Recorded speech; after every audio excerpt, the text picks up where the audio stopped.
ಏನ್ ಬಾಸು ತುಂಬಾ ಡೀಪ್ ಆಗಿ ಯೋಚನೆ ಮಾಡ್ತಾ ಇದ್ದೀರಾ? ಕಾಫಿ ಮಾಡ್ಕೊಳ್ಳಾ? ಚೇಚೆ ಅದೆಲ್ಲ ಏನು ಬೇಡ. ನಿಮ್ಗೇನಾದ್ರೂ ಕಾಫಿ ಮಾಡ್ಕೊಳ್ಳಾ? ಇವತ್ತು ಒಂದ್ ಮನೆ ನೋಡ್ದೆ, ನೀರಿನ ಅನುಕೂಲ ಅಷ್ಟಕ್ಕಷ್ಟೇ. ತ್ರಿವಿಕ್ರಮ್ ಅವರೇ, ಒಂದ್ ವಾರ ಲೇಟ್ ಆದ್ರೂ ಪರವಾಗಿಲ್ಲ. ನೀವ್ ವೇಟ್ ಮಾಡಿ ಒಂದ್ ಒಳ್ಳೆ ಮನೇನ ಹುಡುಕೊಂಡೇ ಹೋಗಿ. ನೀವ್ ಅಲ್ಲಿಗೆ ಹೋಗಿ ಮತ್ತೆ ಸಮಸ್ಯೆಗಳಾಗಿ ಮತ್ತೆ ಮನೆ ಬದಲಾಯಿಸ್ಬೇಕು ಅಂತಂದ್ರೆ ನಿಮ್ಗೆ ತೊಂದರೆ ಆಗುತ್ತೆ. ಸೊ ಲೇಟ್ ಆದ್ರೂ ಪರವಾಗಿಲ್ಲ, ಒಳ್ಳೆ ಮನೆನೇ ಹುಡುಕಿ.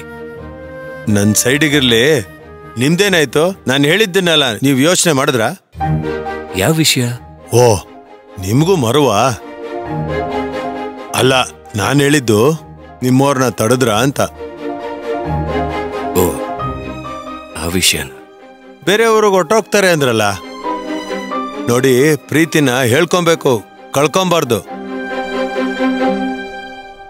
ತಡೀರಿ ಮೊದ್ಲು. ನಿಮಗ ಅವ್ರ ಮೇಲೆ ಮನ್ಸಾಗಿದೆ ಅಂದ್ರೆ ಅವ್ರಿಗೂ ನಿಮ್ ಮೇಲೆ ಮನ್ಸಾಗಿರುತ್ತೆ. ನೀವೇ ಹೇಳಿ ಅಂತ ಕಾಯ್ತಾ ಇರ್ತಾರೆ. ಹೇಳ್ ಪಡ್ಕೊಳ್ಳಿ. ಅವ್ರೇನು ಅಂತ ನಂಗೆ ಗೊತ್ತು ತ್ರಿವಿಕ್ರಮ್. ಅವ್ರು ಒಂದ್ಸಲ ಡಿಸೈಡ್ ಮಾಡಿದ್ರೆ ಮುಗೀತು, ಬದಲಾಯಿಸೋ ಮಾತೇ ಇಲ್ಲ. ತುಂಬಾ ಸತಿ ಜೊತೆಯಾಗಿ ಓಡಾಡಿದಿರಾ? ಮೀಟ್ ಆಗಿದ್ದೀರಾ? ಪರಸ್ಪರ ಹೇಳೋದು ಕೇಳೋದು ಮಾಡಿದಿರಾ? ಆಕ್ಚುಲಿ ನಾವು ತುಂಬಾ ಸಲ ಮೀಟ್ ಮಾಡಿದೀವಿ, ಮಾತಾಡಿದೀವಿ. ತುಂಬಾನೇ ದೊಡ್ಡ ಸಹಾಯ ಮಾಡಿದ್ದಾರೆ. ಸಹಾಯ ಮಾಡಿದ್ದಾರೆ ಅಂದ್ಮೇಲೆ ನಿಮ್ಮ ಮೇಲೆ ಒಳ್ಳೆ ಒಪಿನಿಯನ್ ಇದೆ ಅಂತ ಆಯ್ತು.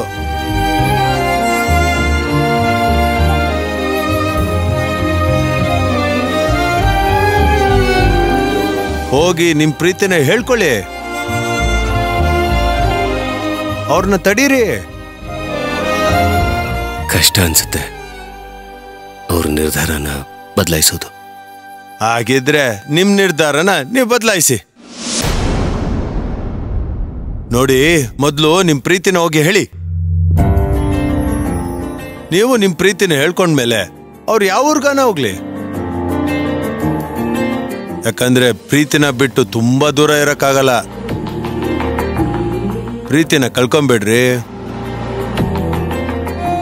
ಇದಕ್ಕಿನ್ನ ದೊಡ್ಡ ತಪ್ಪು ಇನ್ನೇನಿಲ್ಲ. ಒಂಟಿ ಬದುಕು ಮೊದ್ಲು ಚೆನ್ನಾಗಿರುತ್ತೆ, ಹೋಗ್ತಾ ಹೋಗ್ತಾ ಯಮಯಾತ್ರೆ. ಪ್ರೀತಿಸಿದವರು ಜೊತೆಲಿರ್ಬೇಕು, ಇಲ್ಲ ಅಂದ್ರೆ ಪ್ರೀತಿ ಅನ್ನೋ ಸಾಹಸಕ್ಕೆ ಹೋಗ್ಬಾರ್ದು. ನಿಮ್ ಪ್ರೀತಿ ಸಕ್ಸಸ್ ಆಗ್ಲಿ, ನಿಮ್ಮ ಹುಡುಗಿ ಈ ಊರ್ ಬಿಟ್ಟು ಹೋಗದೆ ಇರ್ಲಿ ಅಂತ ಹಾರೈಸ್ತೀನಿ.